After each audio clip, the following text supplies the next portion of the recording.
تاریخ اسلام کے طالب علم جانتے ہیں کہ دین میں خلافت کی اہمیت کیا ہے اور یہ خلفائے راشدہ کے عہد زیریں کے بعد کن کن گھاٹیوں سے گزر کر بالآخر 1922 میں ختم ہو کر اہل اسلام کے دل پر وہ گھاؤ لگا گئی جس کے زخموں سے آج بھی خون رس رہا ہے۔ اگرچہ یہ حقیقت اپنی جگہ ایک وجود رکھتی ہے کہ جناب امام حسن رضی اللہ تعالی عنہ کے بعد تاریخ اسلام میں ملوکیت کا عمل دخل شروع ہو گیا تھا، لیکن اس کے باوجود ایک زمانے تک مسلمان حکمران خود کو خلیفہ ہی کہلاتے تھے، جس کی وجہ سے دنیا میں ہمارا ایک بھرم قائم رہا۔ مگر بدقسمتی سے یہ خستہ عمارت بھی ایک صدی قبل اس وقت زمین بوس ہو گئی جب ہندوستان کے کریا کریا میں یہ نعرہ گونج رہا تھا کہ بولیں اماں محمد علی سے، جان بیٹا خلافت پر دے دو۔ ناظرین، آپ دیکھ رہے ہیں اسپریڈ دی اسلام، جس نے آج کی اس زیر نظر ویڈیو کے لیے تاریخ میں سب سے طویل عمر رکھنے والی خلافت عثمانیوں کو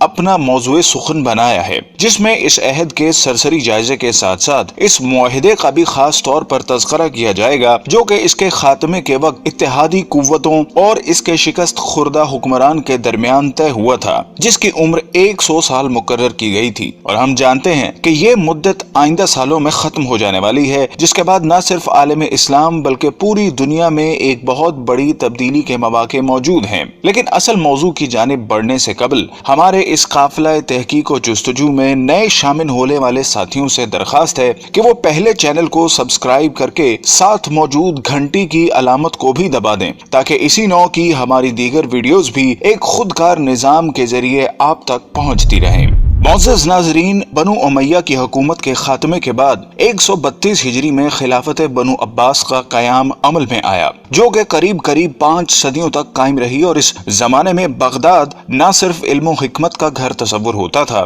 بلکہ اس کا شمار دنیا کی طاقتور ترین حکومتوں میں بھی ہوتا تھا، جس کو ہارون الرشید اور مامون الرشید جیسے خلفاء نے قوت و حشمت کی بلندیوں تک پہنچا دیا تھا۔ لیکن فطرت کے اس اصول یعنی ہر کمال زوال کے تناظر میں جب 8ویں خلیفہ معتصم باللہ کے بعد عباسیوں نے محض ہوس اقتدار کو اپنا مطمع نظر بنا لیا تو ہلاکو خاں کے ہاتھوں اس کا بھی خاتمہ ہو گیا، اور یہ تاریخ اسلام کا وہ خونی باب ہے جس کو رقم کرنے کے لیے شیر کا کلیجہ درکار ہے۔ لیکن چونکہ آج کا ہمارا موضوع خلافت عثمانیہ ہے جس نے اسی راگ سے جنم لیا، سو ہم اسی تک محدود رہتے ہوئے ابھی اس سے صرف نظر کریں گے۔ ناظرین محترم، عین ان لمحات میں جب بلا لحاظ عمر و جنس مسلمانوں کا خون بغداد کی گلیوں کو سیراب کر رہا تھا اور تاتاریوں نے صرف مسلمانوں پر زندگی حرام کر دی تھی کہ ایک دیندار گھرانے میں ایک بچے نے آنکھ کھولی اور اس کے والدین نے نومولود کا نام عثمان رکھا، جس سے ان نامہربان موسموں میں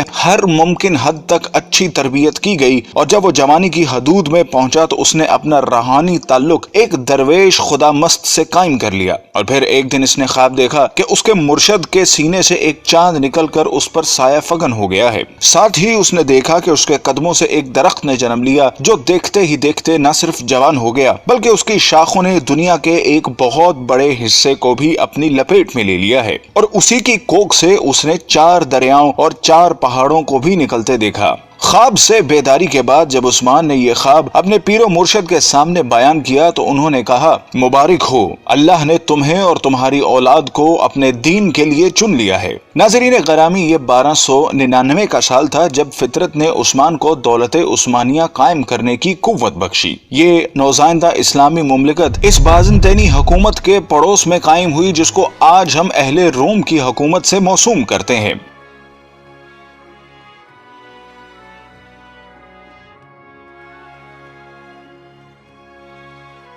قابل قدر ناظرین، عثمان، جس کو ترک آج بھی غازی عثمان کے نام سے یاد کرتے ہیں، کا عہد حکومت ایک مثال کے طور پر پیش کیا جاتا ہے جس میں عدل و انصاف کی حکمرانی تھی۔ غازی عثمان نے اپنی زندگی میں ایک ایسی سلطنت کی بنیاد رکھی جو کہ آنے والی کئی صدیوں تک قائم رہی۔ یہ عظیم حکمران جب 1226 میں اس دنیا سے رخصت ہوا تو اس نے موت سے قبل اپنے بیٹے اور خان کو جو نصیحت کی وہ آج بھی کتب تاریخ میں ایک بہترین ضابطے کی صورت میں موجود ہے۔ اس نے کہا کہ جہاد فی سبیل اللہ کو قائم رکھتے ہوئے ہمیشہ دین اسلام کا پرچم سر بلند رکھنا اور ہمیشہ عدل و انصاف پر قائم رہنا۔ اس نے کہا کہ میری نسل سے جو شخص بھی اسلام سے بے وفائی کا مرتکب ہوگا تو وہ روز حشر رسول اللہ صلی اللہ علیہ وسلم کی شفاعت سے محروم رہے گا۔ اور پھر اس کے بعد 627 سال تک دولت عثمانیہ پر اسلامی خلافت قائم رہی، جس دوران کئی ایک نامور حکمران آئے جنہوں نے اس کی آبیاری کرتے ہوئے اسے دنیا کی ایک عظیم سلطنت میں بدل دیا۔ اور پھر آنے والے وقت نے ثابت کیا کہ عثمان کے خواب میں آنے والے دریاؤں میں دجلہ، فرات، نیل اور دریائے دینوب شامل تھے،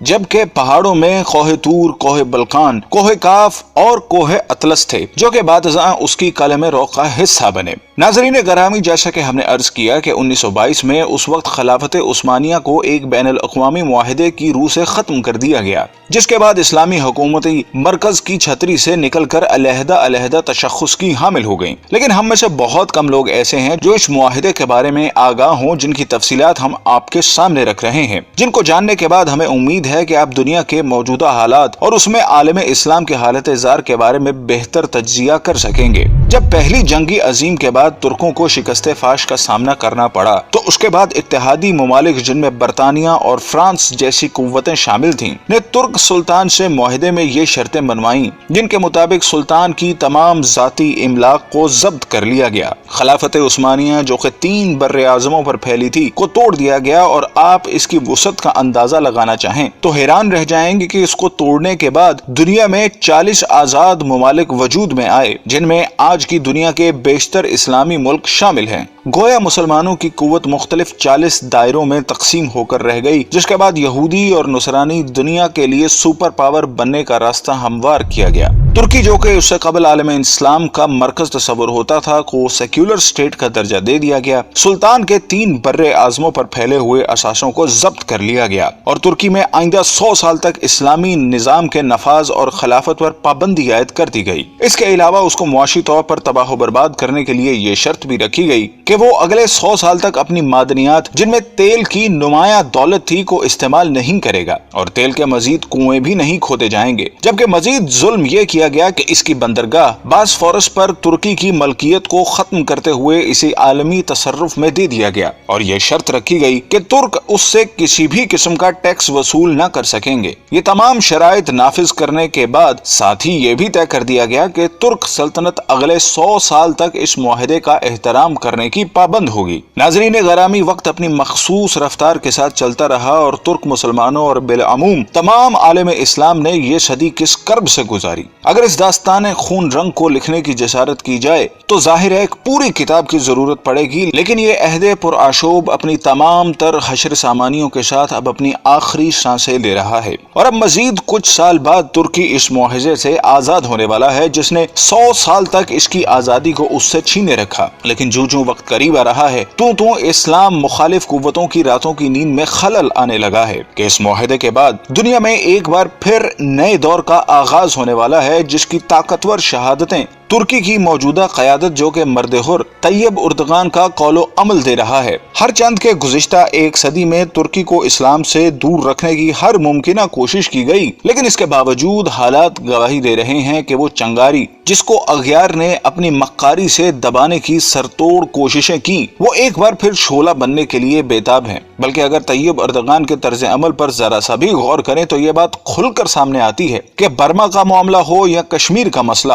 سب سے پہلے مسلمانوں کے حق میں جو آواز بلند ہوتی ہے وہ طیب اردغان کا نعرہ مستانہ ہوتا ہے۔ بلکہ حال ہی میں جب امریکی صدر ٹرمپ نے پاکستان کے خلاف زبان کھولی تو اس کی مذمت بھی سب سے پہلے ترکی کی سرزمین ہی سے کی گئی، اور جب یہ معاہدہ اپنی موت مر جائے گا تو پھر حالات کیا رخ اختیار کریں گے اس کا اندازہ لگانا کوئی زیادہ مشکل کام نہیں۔ بلکہ طیب اردغان کا یہ بیان کہ 2023 کے بعد ترکی پہلے جیسا بیمار ملک نہیں رہے گا بلکہ وہ عالمی سیاست میں ایک صحت مند کردار ادا کرے گا، اس بات کا غماز ہے کہ آنے والے وقتوں کے لیے خود کو تیار کر چکا ہے، اور شاید اقبال کا اس شعر کی تفسیر آمدہ برسوں میں آنے والی ہے: اگر عثمانیوں پہ کوہ غم ٹوٹا تو کیا غم ہے کہ خون 100,000 انجم سے ہوتی ہے سحر پیدا۔ ناظرین کرام، اگر ہم تاریخ کے آئینے میں دیکھنے کی جسارت کریں تو یہ بات کھل کر سامنے آتی ہے کہ طاغوت کی ہمیشہ یہی کوشش رہی کہ اسلام کبھی بھی دنیا کے کسی بھی خطے میں اپنی اصل شکل کے ساتھ نافذ نہ ہو سکے،